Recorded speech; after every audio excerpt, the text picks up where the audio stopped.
ஸ்ரீ பேச்சியம்ம ஜோட நிலை அனைவருக்கும் வணக்கம். உங்கள் ஜோட நிலமுறை குமரன் பேசுகிறேன். 2025ஆம் ஆண்டு ஆடி மாதம் கடகராசிக்கு உண்டான பலன்களை இங்கே பார்ப்போம். கடகராசி நேயர்களே, இந்த வீடியோவை சப்ஸ்கிரைப் பண்ணுங்கள், லைக் பண்ணுங்கள், கமெண்ட் பண்ணுங்கள். கடகராசி நேயர்களே, உங்களுக்கு ராசிநாதன் சந்திரன் 10ஆம் இடத்திலும், ராசிக்கு 2 கூடிய சூரியன் ராசியிலும், ராசிக்கு 4 கூடிய சுக்கிரன் 11லும், 6, 9 கூடிய பாக்கியாதிபதி குரு 12இல் மறைவு பெறுவதும் வெகு சிறப்பான மாற்றங்கள். ஏற்கனவே உங்களுக்கு 8ஆம் இடத்துல அஷ்டம சனி நடந்துக்கிட்டு இருக்குது. இந்த அஷ்டம சனி 2026 மார்ச் 6ஆம் தேதி தான் விலகுறாரு. வாக்கிய பிராரம் தான் நம்ம சொல்லிக்கிட்டு இருக்கோம். இந்த வாக்கிய பிராரம் விலகும்போது நல்ல நன்மைகள் ஏற்படும். அதே இது இந்த 12ஆம் இடத்துல குரு இருந்து நேர 8ஆம் இடத்துல சனி பகவானை பார்ப்பது வெகு சிறப்பான மாற்றங்கள். ஏன்னா சனியுடைய ஆதிக்கம் குறையும். ஆதிக்கம் குறைஞ்சு உங்களுக்கு வேலையில் பல இடையூறுகள் இடைஞ்சல்களை கொடுத்து கொண்டு இருந்த ஒரு புறமே நல்ல மாற்றங்களும் நட்புகளை ஏற்படுத்தும். ஏற்கனவே உத்தியோகத்தில் தேவையில்லாத இடமாற்றமாகி அங்கே மன சங்கடத்துக்கு ஆளானவர்கள் புறாமே நல்ல விரும்பிய இடமாற்றத்தை உண்டாக்கும். அதே மாதிரி காவல்துறை 2ல் செவ்வாய் இருப்பது, காவல்துறை, மிலிட்ரி, இராணுவம் போன்ற துறைகள் இருப்பவர்களும் நல்ல முன்னேற்றங்களும் மாற்றங்களே விரும்பிய இடமாற்றத்தை ஏற்படுத்தும்.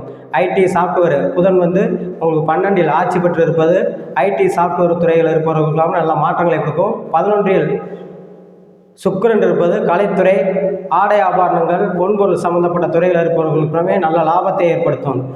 அதே இது 8ஆம் இடத்து சனியை குரு பார்ப்பது திடீர் எதிர்பாராத தனலாபத்தையும் உண்டாக்கும்.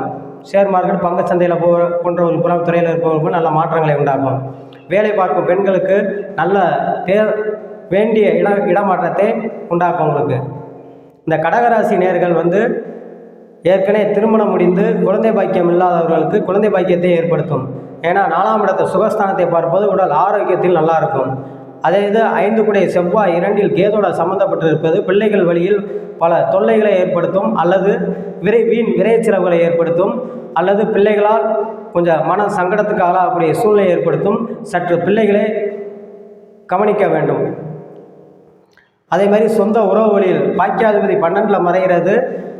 தந்தை வழி சொந்த உறவுகளால் பல பிரச்சனைகளை சந்திக்கக்கூடிய சூழ்நிலை ஏற்படுத்தும். அதை ஆளாகாமல் பார்த்து கொள்ள வேண்டும். அப்படியே பேசி சமாளித்து கொள்ள வேண்டும்.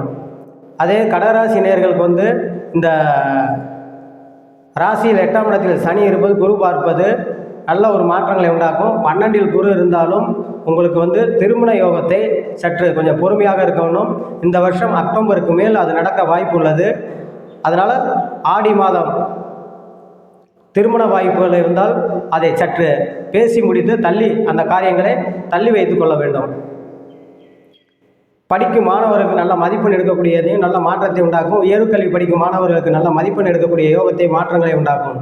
இந்த ராசிக்கு 8ஆம் இடத்தில் சனி இருப்பதும் உங்களுக்கு 11இல் சுக்கிரன் இருப்பதும் நீங்கள் வணங்க வேண்டிய தெய்வங்கள் கால பைரவரை சனிக்கிழமை தோறும் காலை 9 to 10:30க்கு 2 மிளகு விளக்கு போட்டு அவரை வழிபாடு செய்வது வெகு சிறப்பாக இருக்கும் என்று சொல்லி உங்களிடமிருந்து விடைபெறுகிறேன். ஜோதிட நிலமுறை குமரன். நன்றி, வணக்கம்.